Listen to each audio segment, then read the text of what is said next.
ಮೋದಿಯವರು ಒಂದು ಸಾರಿ ಗ್ಯಾರಂಟಿ ನೀಡಿದ್ರೆ ಅದು ಜಾರಿಗೆ ಬಂದೇ ಬರುತ್ತೆ, ಸುಳ್ಳು ಆಶ್ವಾಸನೆ ನೀಡುವ ಪ್ರಶ್ನೆ ಇಲ್ಲ ಎಂಬುದನ್ನು ದೇಶದ ಜನ ಅರ್ಥ ಮಾಡಿಕೊಂಡಿದ್ದಾರೆ. ಲೋಕಸಭೆಗೆ ಕಾಂಗ್ರೆಸ್ಗೆ ಕೊಡೋ ಓಟು ಅರಾಜಕತೆಗೆ ನೀಡುವಂತ ಮತವಾಗುತ್ತೆ.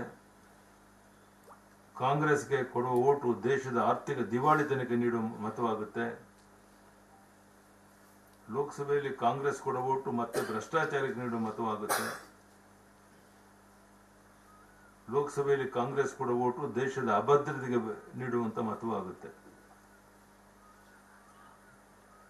ಲೋಕಸಭೆಯಲ್ಲಿ ಕಾಂಗ್ರೆಸ್ ಕೊಡುವ ಓಟು ಆಂತರಿಕ ಸುರಕ್ಷತೆಯ ಅಪಾಯಕ್ಕೆ ನಾಂದಿ ಆಡುವಂತ ಮತ ಆಗುತ್ತೆ.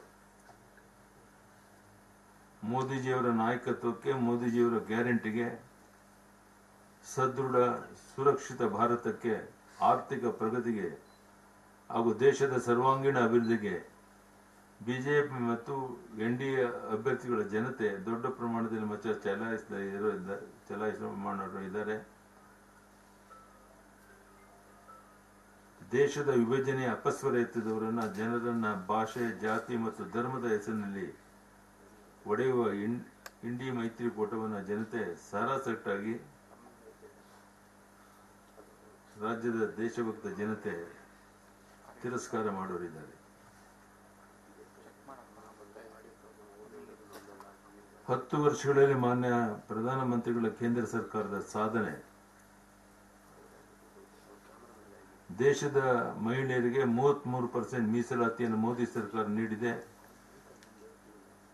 ಉಜ್ವಲ ಯೋಜನೆಯಲ್ಲಿ 10.3 ಕೋಟಿ ಮನೆಗಳಿಗೆ ಉಚಿತ ಗ್ಯಾಸ್ ಸಂಪರ್ಕ ನೀಡಲಾಗಿದೆ.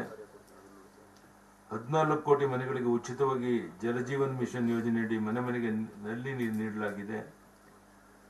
11.88 ಕೋಟಿ ರೈತರಿಗೆ ಕಿಸಾನ್ ಸನ್ಮಾನ್ ಯೋಜನೆಯಲ್ಲಿ ರೈತರಿಗೆ ವಾರ್ಷಿಕ 6,000 ಕೊಡ್ತಾ ಇದ್ದೇವೆ. ನಾನು ಸಿದ್ದರಾಮಯ್ಯನವರು ಕೇಳ್ತೇನೆ, ನಾನು ಮುಖ್ಯಮಂತ್ರಿ ಆಗಿದ್ದಾಗ ಇದಕ್ಕೆ 4,000 ಸೇರಿಸಿ 10,000 ಕೊಡ್ತಾ ಇದ್ದರು. ಯಾತಕ್ಕೆ ಅದನ್ನು ನಿಲ್ಲಿಸಿದ್ರಿ? ಅದರ ಅರ್ಥ ನಿಮ್ಮ ಸರ್ಕಾರ ದಿವಾಳಿ ಆಗಿದೆಯೋ ಇದರಿಂದ ಸ್ಪಷ್ಟ ಆಗುತ್ತೆ ಅನ್ನೋ ಮಾತನ್ನ ಈ ಸಂದರ್ಭದಲ್ಲಿ ನಾನು ಹೇಳಕ್ಕೆ ಇಚ್ಛೆ ಪಡ್ತೇನೆ. ವಿಶ್ವದ 5ನೇ ಅತಿ ದೊಡ್ಡ ಆರ್ಥಿಕ ದೇಶ ಭಾರತ.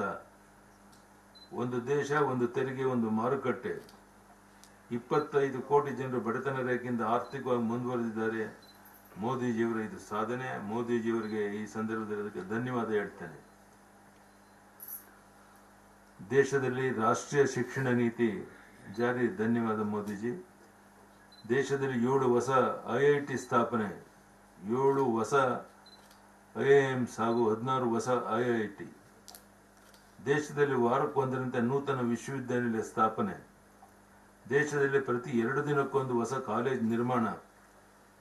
ದೇಶದಲ್ಲಿ ಮೊದಲ ವಿಜ್ಞಾನ ವಿಶ್ವವಿದ್ಯಾನಿಲಯ, ರೈಲು ಮತ್ತು ಸಾರಿಗೆ ವಿಶ್ವವಿದ್ಯಾನಿಲಯ ನಿರ್ಮಾಣ ಮೋದಿಜಿಯವರು ಮಾಡಿದರೆ ಅದು ಧನ್ಯವಾದ ಅರ್ಪಿಸ್ತೇನೆ. ದೇಶದಲ್ಲಿ 29,200 ಕಿಲೋಮೀಟರ್ ರಾಷ್ಟ್ರೀಯ ಹೆದ್ದಾರಿಗಳ ನಿರ್ಮಾಣ, ಅಂದರೆ ಪ್ರತಿದಿನ ಸರಾಸರಿ 38.3 ಕಿಲೋಮೀಟರ್ ಮಾಡ್ತಾ ಇದ್ದೇವೆ. ದೇಶದಲ್ಲಿ ನಿರ್ಮಾಣವಾದ 82 ವಂದೇ ಭಾರತ್ ಎಕ್ಸ್ಪ್ರೆಸ್ ರೈಲು ಸಂಚಾರ. ಪ್ರಧಾನಮಂತ್ರಿ ಗರೀಬ್ ಕಲ್ಯಾಣ ಯೋಜನೆಯಲ್ಲಿ 80 ಕೋಟಿಗೂ ಹೆಚ್ಚು ಬಡವರಿಗೆ ಉಚಿತ ಪಡಿತರ ವ್ಯವಸ್ಥೆ. ಅಯೋಧ್ಯೆಯಲ್ಲಿ ನಾವು ಭರವಸೆಯನ್ನು ಕೊಟ್ಟಂತೆ ರಾಮ ಮಂದಿರ ನಿರ್ಮಾಣ. ಕಾಶಿ ವಿಶ್ವನಾಥ್ ಕಾರಿಡಾರ್, ಕೇದಾರನಾಥ ದೇವಸ್ಥಾನದ ಜೀರ್ಣೋದ್ಧಾರ, ಕಾಶ್ಮೀರದಲ್ಲಿ ಶಾರದಾ ಪೀಠ ನಿರ್ಮಾಣ, ಸೋಮನಾಥ ದೇವಾಲಯ ಜೀರ್ಣೋದ್ಧಾರ. ಹೀಗೆ 10 ಹಲವು ಸಾಧನೆಯನ್ನ ಪ್ರಧಾನಿ ನರೇಂದ್ರ ಮೋದಿಯವರು ಮಾಡಿರೋದನ್ನ ನಾವು ನೋಡ್ತಾ ಇದ್ದೇವೆ. ಆಯುಷ್ಮಾನ್ ಭಾರತದ ಅಡಿನಲ್ಲಿ 37 ಕೋಟಿ ಜನರಿಗೆ ವಿಮೆ ನೀಡಲಾಗಿದೆ. ಭಾರತದಲ್ಲಿ 10,000ಕ್ಕೂ ಜನ ಔಷಧಿ ಕೇಂದ್ರ ಸ್ಥಾಪನೆ ಆಗಿದೆ. ಭಾರತದಲ್ಲಿ 228 ಕೋಟಿ ಜನರಿಗೆ ಉಚಿತ ಕೋವಿಡ್ ಲಸಿಕೆ ನೀಡಲಾಗಿದೆ. 100 ರಾಷ್ಟ್ರಗಳಿಗೆ ಉಚಿತ ಕೋವಿಡ್ ಲಸಿಕೆ ಸರಬರಾಜು ಮಾಡಲಾಗಿದೆ. ದೇಶದಲ್ಲಿ ಆರ್ಟಿಕಲ್ 370 ರದ್ದು ಮಾಡಿದ್ದೇವೆ. ದೇಶದ ರಕ್ಷಣಾ ವ್ಯವಸ್ಥೆಯಲ್ಲಿ ಆತ್ಮನಿರ್ಭರತೆ, ಒಂದು ಶ್ರೇಣಿ ಒಂದು ಪಿಂಚಣಿ, 21 ಲಕ್ಷ ನಿವೃತ್ತಿ ಯೋಧರಿಗೆ ಅನುಕೂಲ, 1 ಲಕ್ಷ ಕೋಟಿ ರಕ್ಷಣಾ ಉತ್ಪಾದನೆ, ಶೌಚಾಲಯದಿಂದ ಹಿಡಿದು ವಿಮಾನ ನಿಲ್ದಾಣ ತನಕ, ಉಜ್ವಲದಿಂದ ಚಂದ್ರಯಾನದ ತನಕ 2014ರಿಂದ 2019 ಅವಧಿಯಲ್ಲಿ ಕೇಂದ್ರ ಸರ್ಕಾರ ಕರ್ನಾಟಕ ರಾಜ್ಯ ನೀಡಿದ ಒಟ್ಟು ತೆರಿಗೆ ಹಂಚಿಕೆ ಅನುದಾನ 1.35 ಲಕ್ಷ ಕೋಟಿ. 2019ರಿಂದ 2024 ಅವಧಿಯಲ್ಲಿ ಕೇಂದ್ರ ಸರ್ಕಾರದ ಕರ್ನಾಟಕ ರಾಜ್ಯಕ್ಕೆ ನೀಡಿದ ಒಟ್ಟು ತೆರಿಗೆ ಹಂಚಿಕೆ ಅನುದಾನ 1.58 ಲಕ್ಷ ಕೋಟಿ.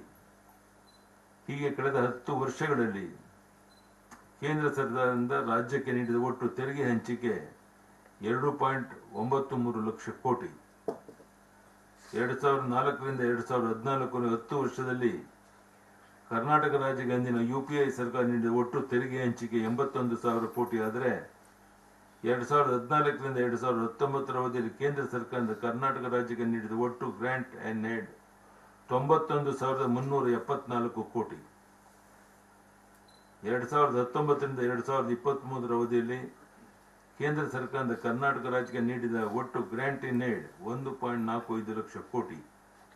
ಹೀಗೆ ಕಳೆದ 10 ವರ್ಷಗಳಲ್ಲಿ ಕೇಂದ್ರ ಸರ್ಕಾರದ ರಾಜ್ಯಕ್ಕೆ ನೀಡಿದ ಒಟ್ಟು ಗ್ರಾಂಟ್ಸ್ ಇನ್ ಏಡ್ 2.36 ಲಕ್ಷ ಕೋಟಿ.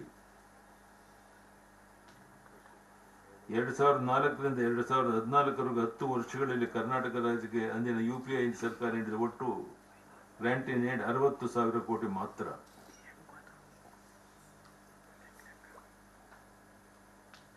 ಕರ್ನಾಟಕದಲ್ಲಿ ಪ್ರಧಾನಮಂತ್ರಿ ಆವಾಸ್ ಯೋಜನೆ ಅಡಿಯಲ್ಲಿ 4.48 ಲಕ್ಷಕ್ಕಿಂತ ಹೆಚ್ಚು ಮನೆಗಳು ನಿರ್ಮಾಣ ಮಾಡಿದ್ದೇವೆ.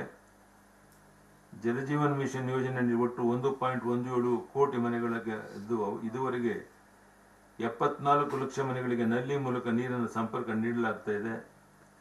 ಸ್ವಚ್ಛ ಭಾರತ್ ಮಿಷನ್ ಅಡಿಯಲ್ಲಿ 48 ಲಕ್ಷಕ್ಕೂ ಹೆಚ್ಚು ಶೌಚಾಲಯಗಳು ನಿರ್ಮಾಣ ಮಾಡಿದ್ದೇವೆ.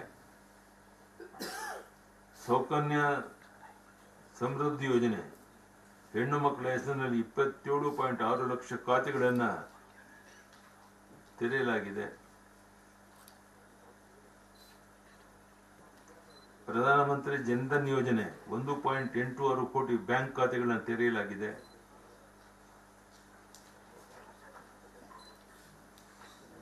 PM ಕಿಸಾನ್ ಯೋಜನೆ ಅಡಿಯಲ್ಲಿ 58 ಲಕ್ಷಕ್ಕೂ ಹೆಚ್ಚು ರೈತರಿಗೆ ಇದುವರೆಗೆ 13,669 ಕೋಟಿ ರು ಬಿಡುಗಡೆಯಾಗಿದೆ. ಪ್ರಧಾನಮಂತ್ರಿ ಗರೀಬ್ ಕಲ್ಯಾಣ ಅನ್ನ ಯೋಜನೆಯಲ್ಲಿ ಕರ್ನಾಟಕದ ಜನತೆಗೆ ಉಚಿತವಾಗಿ 75 ಲಕ್ಷ ಮೆಟ್ರಿಕ್ ಟನ್ ಹೆಚ್ಚು ಆಹಾರ ಧಾನ್ಯ ವಿತರಿಸಿದ್ದೇವೆ. ಪ್ರಸಾದ್ ಯೋಜನೆಯಡಿ ಮೈಸೂರಿನ ಶ್ರೀ ಚಾಮುಂಡೇಶ್ವರಿ ದೇವಿ ದೇವಸ್ಥಾನದಲ್ಲಿ ಯಾತ್ರಾ ಸೌಲಭ್ಯಗಳ ಅಭಿವೃದ್ಧಿಗೆ 45.71 ಕೋಟಿ ಬಿಡುಗಡೆ ಮಾಡಿದ್ದೇವೆ.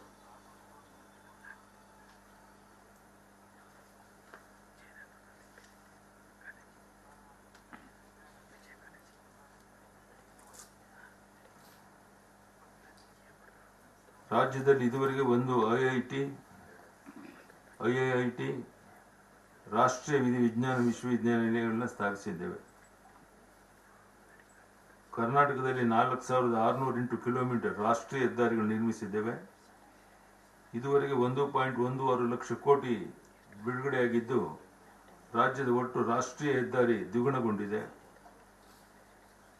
ಬೆಂಗಳೂರಿನಲ್ಲಿ ಸ್ಯಾಟಲೈಟ್ ಟೌನ್ ರಿಂಗ್ ರೋಡ್ ರಸ್ತೆ ನಿರ್ಮಿಸುವುದಕ್ಕೆ ಭಾರತಮಾಲಾ ಯೋಜನೆಯಡಿ 27,000 ಕೋಟಿ ಬಿಡುಗಡೆ ಮಾಡಲಾಗಿದೆ.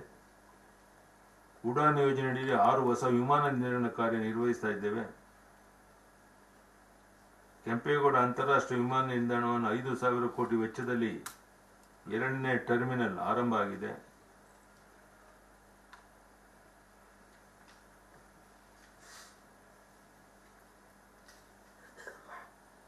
ರೈಲ್ವೆ ಮೂಲಕ ಸೌಲಭ್ಯಗಳ ಅಭಿವೃದ್ಧಿಗಾಗಿ 32,753 ಕೋಟಿ 2023 ಸಾಲಿನ ಬಜೆಟ್ನಲ್ಲಿ ಕರ್ನಾಟಕಕ್ಕೆ 7,561 ಕೋಟಿ ಬಿಡುಗಡೆಯಾಗಿದೆ. ಬೆಂಗಳೂರಿನಲ್ಲಿ 148 ಕಿಲೋಮೀಟರ್ ಉದ್ದದ ಸಬರ್ಬನ್ ರೈಲ್ವೆ ವ್ಯವಸ್ಥೆಗೆ 15,767 ಕೋಟಿ ರು ಬಿಡುಗಡೆ ಮಾಡಲಾಗಿದೆ. ಸ್ಮಾರ್ಟ್ ಸಿಟಿ ಯೋಜನೆಯಲ್ಲಿ ನಮ್ಮ ರಾಜ್ಯದ 7 ನಗರಗಳು ಆಯ್ಕೆಯಾಗಿದ್ದು, ಇವುಗಳ ಮೂಲಭೂತ ಸೌಕರ್ಯ ಅಭಿವೃದ್ಧಿ ಯೋಜನೆಯಡಿ 14,000 ಕೋಟಿ ಬಿಡುಗಡೆಯಾಗಿದೆ. ಅಮೃತ ಯೋಜನೆಯಡಿ ರಾಜ್ಯದ 27 ನಗರಗಳು ಆಯ್ಕೆಯಾಗಿದ್ದು, ಈ ಯೋಜನೆಗೆ ಕೇಂದ್ರ ಸರ್ಕಾರದಿಂದ 2,319 ಕೋಟಿ ಬಿಡುಗಡೆಯಾಗಿದೆ.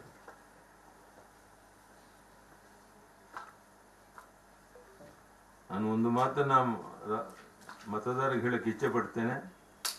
ಲೋಕಸಭೆಯಲ್ಲಿ ಕಾಂಗ್ರೆಸ್ ಕೊಡುವಂತ ಓಟು ಅರಾಜಕತೆಗೆ ನೀಡುವಂತ ಮತ ಆಗುತ್ತೆ. ಲೋಕಸಭೆಯಲ್ಲಿ ಕಾಂಗ್ರೆಸ್ ಕೊಡೋ ಓಟು ದೇಶದ ಆರ್ಥಿಕ ದಿವಾಳಿತನಕ್ಕೆ ನೀಡುವ ಮತವಾಗುತ್ತೆ.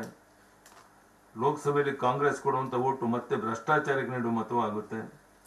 ಲೋಕಸಭೆಯಲ್ಲಿ ಕಾಂಗ್ರೆಸ್ ಕೊಡೋ ಓಟು ದೇಶದ ಅಬದ್ಧತೆಗೆ ನೀಡುವ ಮತವಾಗುತ್ತೆ. ಲೋಕಸಭೆಯಲ್ಲಿ ಕಾಂಗ್ರೆಸ್ ಕೊಡೋ ಓಟು ಆಂತರಿಕ ಸುರಕ್ಷತೆ ಅಪಾಯಕ್ಕೆ ನಾಂದಿ ನೀಡುವಂತಹದ್ದಾಗುತ್ತೆ. ಇಂತಹ ಒಂದು ವಿಶೇಷವಾದ ಸಂದರ್ಭದಲ್ಲಿ ಅನೇಕ ವಿಷಯಗಳಿದ್ರೂ ನಾನು ಹೆಚ್ಚು ಹೇಳಕ್ಕೆ ಇಚ್ಛೆ ಪಡೋಲ್ಲ.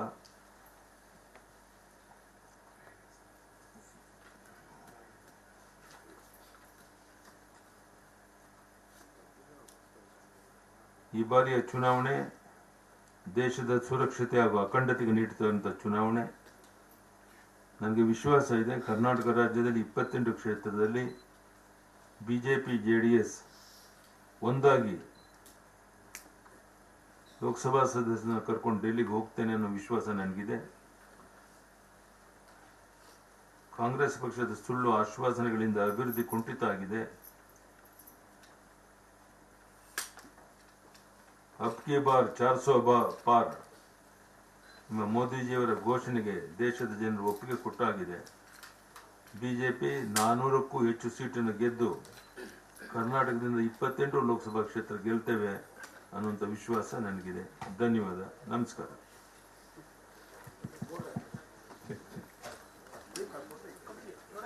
ಥ್ಯಾಂಕ್ ಯು, ಧನ್ಯವಾದ, ನಮಸ್ಕಾರ.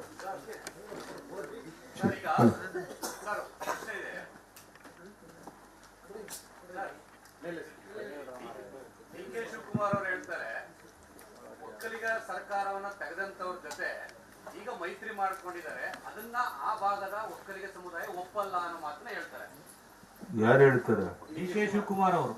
ಅವ್ರ ಮಾತು ಅದ್ ಬಿಟ್ಟು ಇನ್ನೇನ್ ಹೇಳಕ್ ಸಾಧ್ಯ ಇದೆ? ಈ ರೀತಿ ಹೇಳಿಕೆಯನ್ನು ಕೊಡೋದ್ರಿಂದ ಶಿವಕುಮಾರ್ ಏನು ಸಾಧನೆ ಮಾಡಿದಂತ ಆಗೋದಿಲ್ಲ. ಇವತ್ತು ಒಕ್ಕಲಿಗ ಸಮಾಜ ಇರಬಹುದು, ಎಲ್ಲ ಸಮಾಜದವರು ಒಟ್ಟಾಗಿ ಒಂದಾಗಿದ್ದಾರೆ. ಯಾವುದೇ ಕಾರಣಕ್ಕೆ ಯಾರೊಬ್ಬರು ಸಹ ಆ ಕಡೆ ಹೋಗುವುದಿಲ್ಲ. ಇಂದು ಮುಸ್ಲಿಂ ಬಂಧುಗಳ ರಂಜಾನ್ ಹಬ್ಬ ಆಚರಿಸ್ತಾ ಇದ್ದಾರೆ. ಅವರಿಗೆ ರಂಜಾನ್ ಹಬ್ಬದ ಶುಭಾಶಯಗಳನ್ನು ಈ ಸಂದರ್ಭ ಕೋರ್ತೇನೆ. ಧನ್ಯವಾದ, ನಮಸ್ಕಾರ. ಡಿ.ಕೆ. ಶಿವಕುಮಾರ್ ಅವರು ಹೇಳ್ತಾರೆ, ಸ್ವಾಮೀಜಿ ಕೇಳಬೇಕಾಗಿತ್ತು, ಯಾರು ಕೆಳಗಡೆ ಇಳಿಸಿದ್ರು ಅವ್ರ ಜೊತೆನೆ ಬರ್ತಿದ್ದ ಮಟ್ಟಕ್ಕೆ ಸ್ವಾಮೀಜಿನೇ ಕೇಳಬೇಕಾಗಿತ್ತು ಅಂತ ಹೇಳಿದ್ರು. ಅದು ಹೋಗಿ ಮಾತಾಡ್ಲಿ ಶಿವಕುಮಾರ್ ಹೋಗ್ಬಿಟ್ಟು, ನಾನು ಉತ್ತರ ಕೊಡೋಕ್ಕಾಗತ್ತೆ ಅದಕ್ಕೆ? ಶಿವಕುಮಾರ್ ಎಲ್ಲದರಲ್ಲೂ ಪ್ರವೀಣ್ ಇರೋದ್ರಿಂದ ಅವರೇ ಹೋಗೋದ ಮಾತನ್ನ ಸ್ವಾಮೀಜಿ ಅವ್ರ ಹತ್ರ ಕೇಳಿ. ಸರ್, ಕೊನೆಯದಾಗಿ ಸರ್, ಈಶ್ವರಪ್ಪ ಜಸ್ಟ್ ಸ್ಟೇಟ್ಮೆಂಟ್ ಕೊಟ್ಟಿದ್ದಾರೆ, ನಾನು ಈ ನಾಮಿನೇಷನ್ ನಾಳೆ ಮಾಡ್ತಿದ್ದೀನಿ, ನಿಮ್ ಸಹಕಾರ ಬೇಕು ಅಂತ ಮೀಡಿಯಾ ಕೇಳಿದ್ದಾರೆ ಸರ್. ನಾನು ಅದಕ್ಕೆ ಯಾವುದೇ ಉತ್ತರವನ್ನು ಕೊಡೋಕೆ ಇಚ್ಛೆ ಪಡೋದಿಲ್ಲ. ಅದು ಸ್ವಂತ ಅವರ ಅಪೇಕ್ಷೆ ಏನಿದೆಯೋ ಅದು ಮಾಡಲಿ. ನಾವು ಯಾವುದ್ರ ಬಗ್ಗೆನೂ ತಲೆ ಕೆಡಿಸ್ಕೊಳಕ್ ಹೋಗೋದಿಲ್ಲ. ಆ ಬಗ್ಗೆ ಹೆಚ್ಚು ಮಾತನಾಡೋಕ್ಕೂ ನಾನು ಇಷ್ಟಪಡೋದು.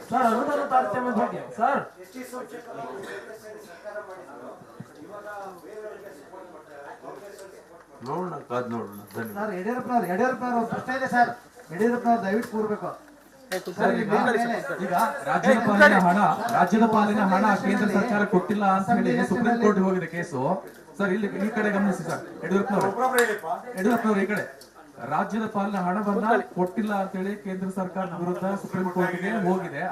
ಉತ್ತರ ಕೊಟ್ಟಾಗಿದೆಯಲ್ಲ, ತಾವು ಹೇಳ್ತಾ ಇದ್ರಿ ಹಣ ಬಿಡುಗಡೆ ಮಾಡಿದ್ರಿ ಅಂತ. ಒಕ್ಕೂಟ ವ್ಯವಸ್ಥೆಯಲ್ಲಿ ಈ ತರ ಕೋರ್ಟಿಗೆ ಬರೋದು ಎಷ್ಟು ಸರಿ ಅಂತ ಕೇಂದ್ರಕ್ಕೆ ಸುಪ್ರೀಂ ಕೋರ್ಟ್ ಚಾಟಿ ಬೀಸಿದೆ. ಕೇಂದ್ರ ಸರ್ಕಾರಕ್ಕೆ ಸುಪ್ರೀಂ ಕೋರ್ಟ್ ಚಾಟಿ ಬೀಸಿದೆ. ಈ ರೀತಿಯಾಗಿ ಮಾಡೋದು ಸರಿ ಪ್ರಶ್ನೆ ಉದ್ಭವನೆ ಆಗೋದಿಲ್ಲ. ನಿರ್ಮಲಾ ಸೀತಾರಾಮನ್ ಸ್ಪಷ್ಟ ಮಾಡಿದ್ದಾರೆ, ಬೇರೆ ಬೇರೆ ಕಾರಣಕ್ಕೋಸ್ಕರ ಹಣ ಬಿಡುಗಡೆ ನಿಧನ ಆಗಿದೆ ಅಂತ ಹೇಳಿ. ಬರಗಾಲಕ್ಕೆ ತೀವ್ರವಾಗಿರುವಂತಹ ನಮ್ಮ ರಾಜ್ಯಕ್ಕೆ ಹಣ ಬಿಡುಗಡೆ ಮಾಡಬೇಕಾಗಿರುವಂಥ ಕೇಂದ್ರ ಸರ್ಕಾರದ ಕರ್ತವ್ಯ. ತಕ್ಷಣ ಹಣವನ್ನು ಬಿಡುಗಡೆ ಮಾಡ್ತಾ ಇದೆ. ಅದರಲ್ಲಿ ಯಾವುದೇ ಭೇದ ಭಾವನೆ ಇಲ್ಲ. ಇವಾಗ ಯಾರೂ ಸಂಶಯ ಪಡುವಂಥ ಅಗತ್ಯವಿಲ್ಲ.